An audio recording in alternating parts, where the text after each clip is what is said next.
الحمد لله وكفى وسلام على عباده الذين اصطفى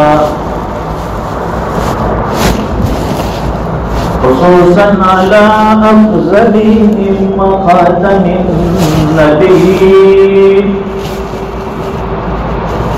محمد الأمين وعلى آله وصحبه أجمعين.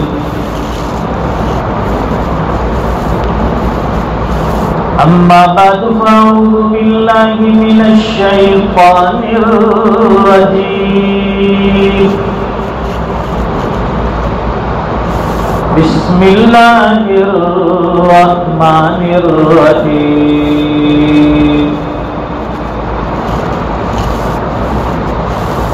يا أيها الذين آمنوا لا تأكلوا أموالكم بينكم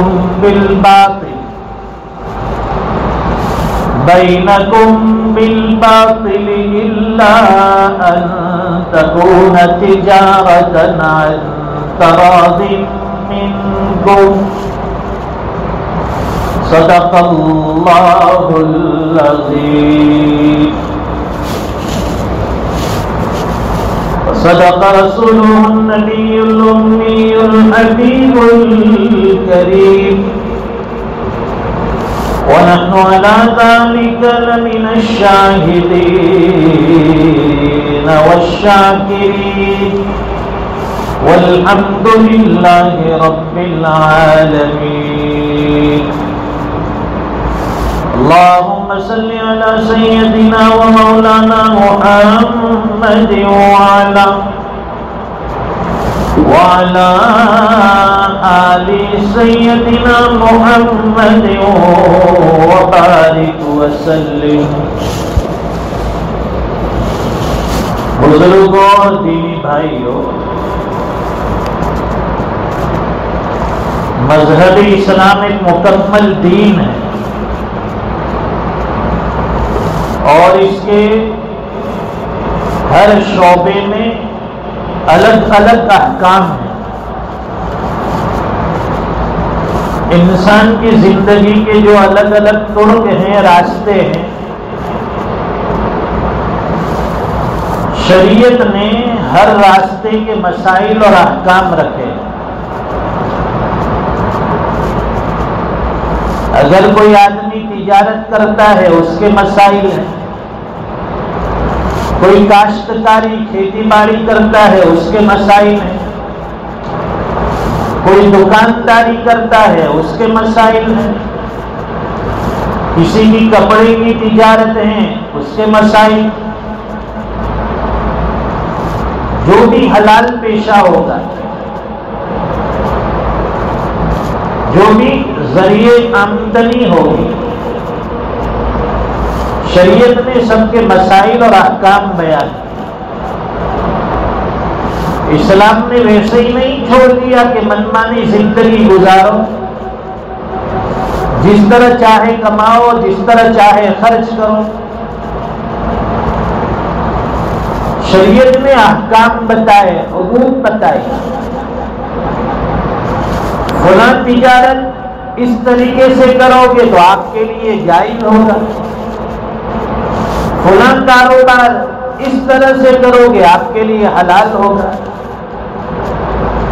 اگر شریعت کی بتائی ہوئی حد سے آگے نکل گئے، تجاوز کر گئے، وہ آپ کے لیے ناجائز ہوگا.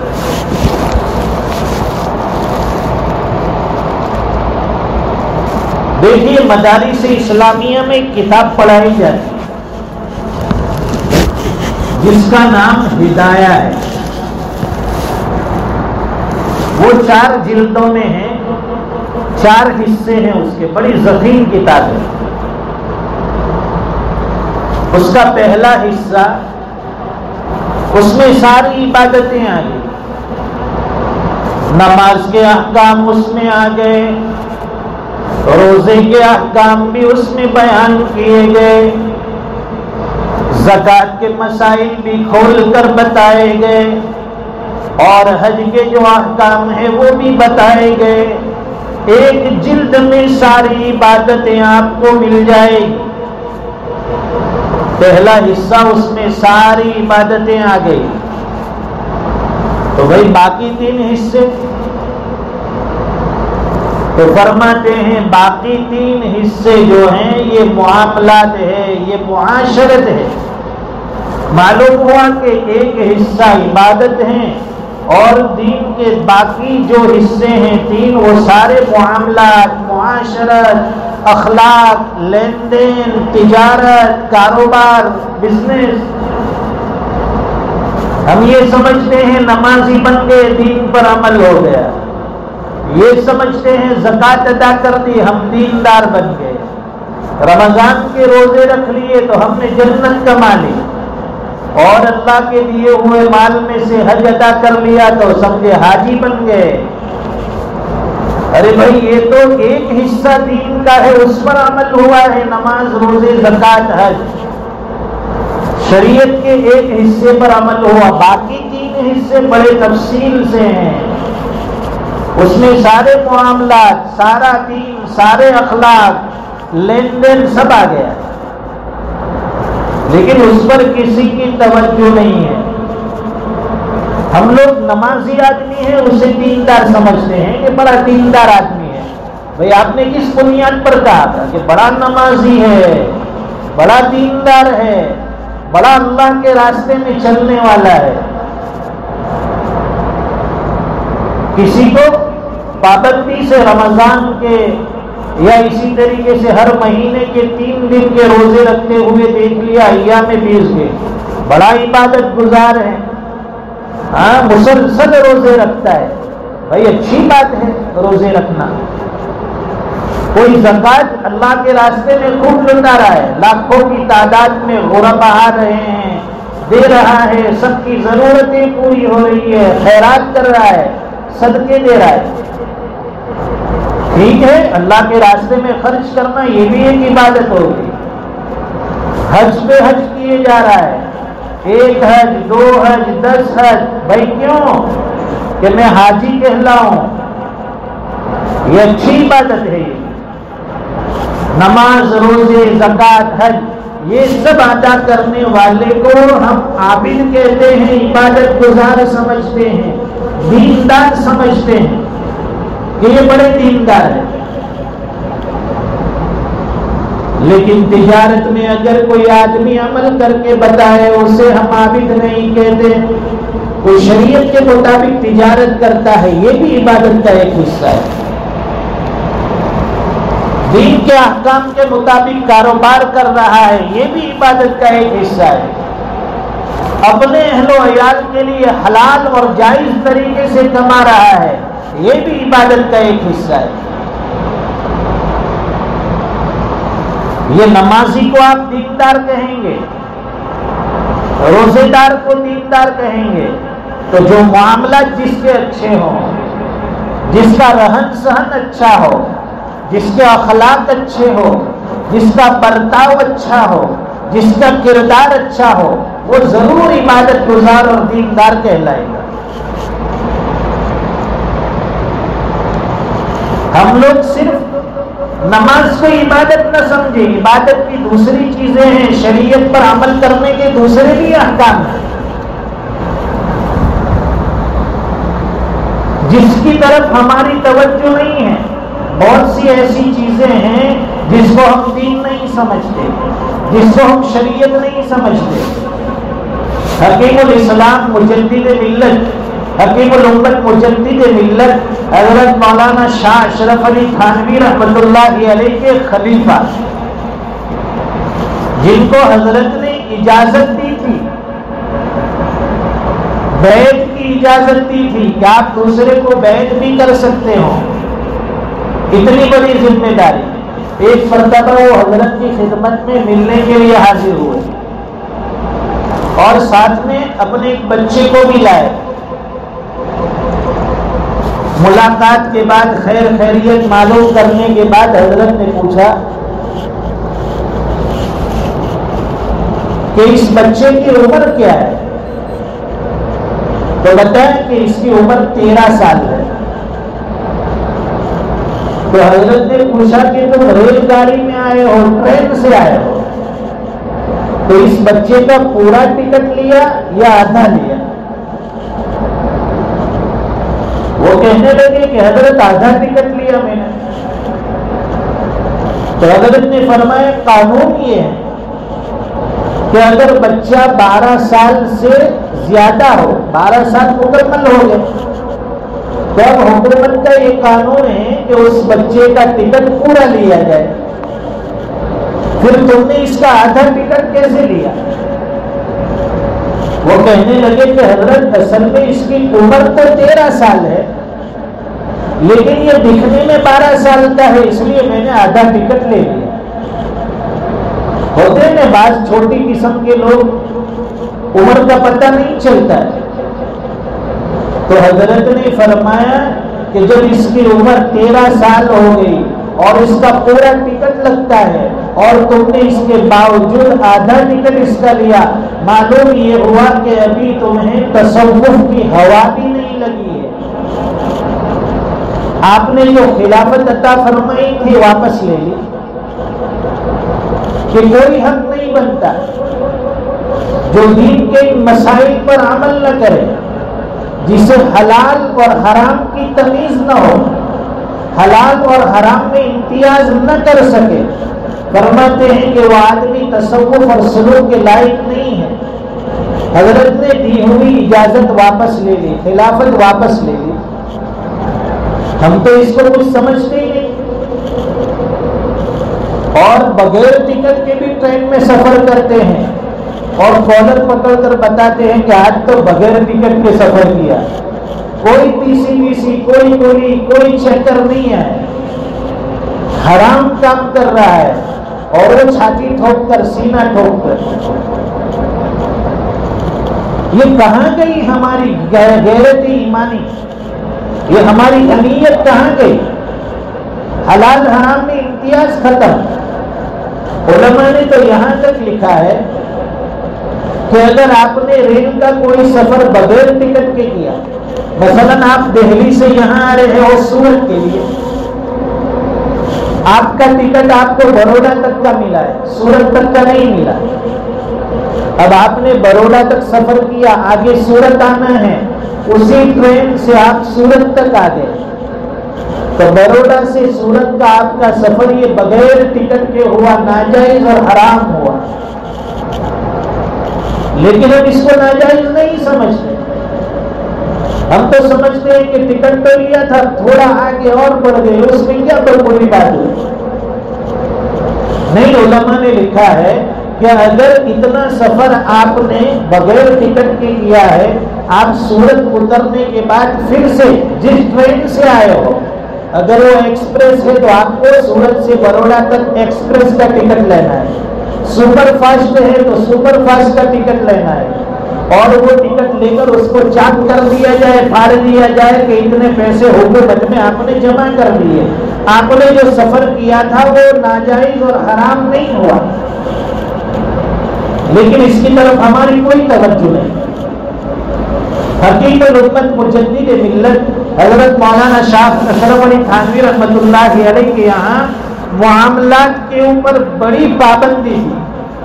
حضرت بڑی نظر فرماتے تھے اپنے مریدین پر کہ ان کے معاملات کیسے۔ حضرت فرماتے ہیں اگر کسی مرید کے بارے میں مجھے پتا چلے کہ اس نے معمولات ادا نہیں کیے، اوراد و وظائف ادا نہیں کیے، مجھے تھوڑا سا رنج ہوتا ہے، لیکن فرماتے ہیں کہ اگر کسی مرید کے بارے میں مجھے پتا چلے کہ اس کے معاملات صحیح نہیں ہیں، فرماتے ہیں کہ اس سے پھر مجھے نفرت ہو جاتی ہے۔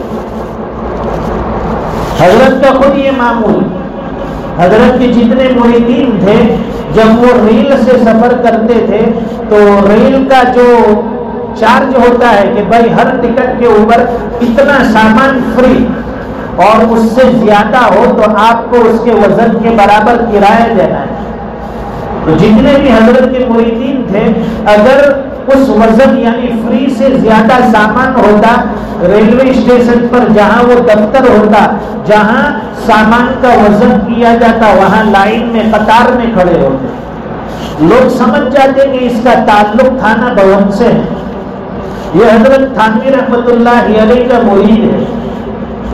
ایک مرتبہ حضرت کا خود سفر تھا، زائد سامان تھا، ریلوے اسٹیشن پر ٹرین کے آنے سے پہلے پہنچے دفتر میں جہاں وہ سامان وزن کرایا جاتا ہے، کھڑے ہو گئے ایک لائن۔ اب وہ گارڈ جو تھا جس ٹرین سے جانے والے تھے، وہ گارڈ بھی اسی وقت دفتر میں آیا، اس نے حضرت کو دیکھا، پہچان لیا، پوچھا کہ حضرت آپ یہاں؟ کہا کہ ہاں مجھے اس ٹرین سے سفر کرنا ہے اور میرا سامان زیادہ ہے، وزن کرا کے اس کا کرایہ دینا ہے۔ وہ گارڈ کہنے لگا کہ حضرت آپ کو وزن کرانے کی ضرورت نہیں ہے، جس ٹرین سے آپ سفر کر رہے ہو اس کا گارڈ نہیں ہے، اس لیے آپ سے کوئی پوچھ تاچھ نہیں ہوگی، فری میں آپ سفر کر سکتے، بغیر کرائے کے سامان لے جا سکتے۔ حضرت نے فرمایا کہ تم کہاں تک جاؤ گے؟ وہ کہنے لگا کہ فلاں اسٹیشن تک میں جاؤں گا۔ پوچھا کہ پھر اس سے آگے کیا ہوگا؟ وہ کہنے لگا کہ اس سے آگے دوسرا گارڈ آئے گا، میں اس سے کہہ دوں گا کہ یہ حضرت کا سامان ہے، کوئی پوچھ تاچھ نہیں کرنی ہے، وہ بھی آپ کو کچھ نہیں کہے گا۔ پوچھا کہ وہ گارڈ کہاں تک جائے گا؟ وہ کہنے لگا کہ حضرت وہ گارڈ تو آگے تک جائے گا، اس سے پہلے آپ کا اسٹیشن آ جائے گا، آپ اتر جائیں گے۔ حضرت نے فرمایا کہ نہیں، مجھے تو اس سے آگے جانا ہے، میرا تو آخرت کا سفر ہے، مجھے تو قبر میں جانا ہے، وہاں میرے ساتھ کون سا گارڈ ہوگا؟ وہاں اگر مجھ سے پوچھ لیا کہ بغیر کرائے کے تم نے زائد سامان وہاں سے کیوں آگے بڑھایا، کیوں لے گئے، وہاں کون سا گارڈ مجھے بچانے کے لیے آئے گا؟ اس چیز کی طرف ہماری نظر نہیں ہے۔ ہم پلین کا سفر کرتے ہیں، الاؤ ہے 25 کلو اور ٹھوس ٹھوس کے 30 کلو بڑھا ہے، اور وہ نہ کہتا ہے کہ بھائی ہمارا رولس ہے کہ 25 کلو سے زیادہ نہیں جائے گا، نکالنا پڑے گا، تو اس کے ساتھ تو میں اب 5 کلو زیادہ ہے تیرا کیا جائے گا؟ ارے یہ سب حرام کام ہے جس کو ہم لوگ حرام نہیں سمجھتے، اس کے لیے مزید کرایہ دینا ہے ہمیں۔ بغیر کرائے کے اگر ہم یہ سامان لے گئے تو گویا کہ ہم نے حکومت کے ساتھ دغا بازی، ایک حرام کا معاملہ کیا۔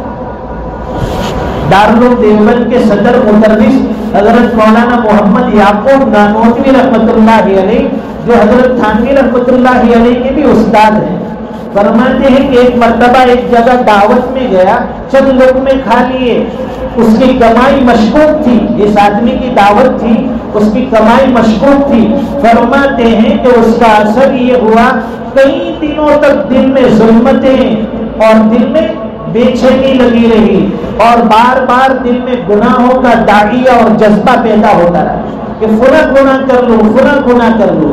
جب مشکوک لقمہ آدمی اپنے پیٹ میں ڈالتا ہے تو گناہوں کی طرف انسان کے قدم ڈگمگاتے ہیں۔ جو آدمی حرام کے لقمے پیٹ میں ڈالے گا، ناجائز کمائی اپنے پیٹ میں اتارے گا، بتائیے کہ اس کا کیا حال ہوگا، اس کے اعمال کا کیا حال ہوگا۔ قرآن کریم کی جو آیت پڑھی، یا ایھا الذین آمنوا لا تأکلوا اموالکم بینکم بالباطل، ایمان والو آپس میں ایک دوسرے کا سامان ناجائز طریقے سے، ایک دوسرے کا مال ناحق طریقے سے مت کھاؤ، الا ان تکون تجارۃ عن تراض منکم، آپسی رضامندی سے، آپسی تجارت سے، حلال طریقے سے، حلال ذرائع سے جو آمدنی آئی ہے، جو کمائی آئی ہے، اسے استعمال کر سکتے ہیں۔ مشکوک چیز کو چھوڑنے کا حکم ہے تو یہ تو حرام چیز ہو جائے گی۔ اللہ تعالیٰ امت مسلمہ کی حفاظت فرمائے، دین کی صحیح سمجھ نصیب فرمائے، حلال کا دامن تھامنے والا بنائے، اور حرام اور مشکوک چیزوں سے اللہ تعالیٰ کلیت اجتناب نصیب فرمائے۔ وآخر دعوانا الحمدللہ رب العالمین۔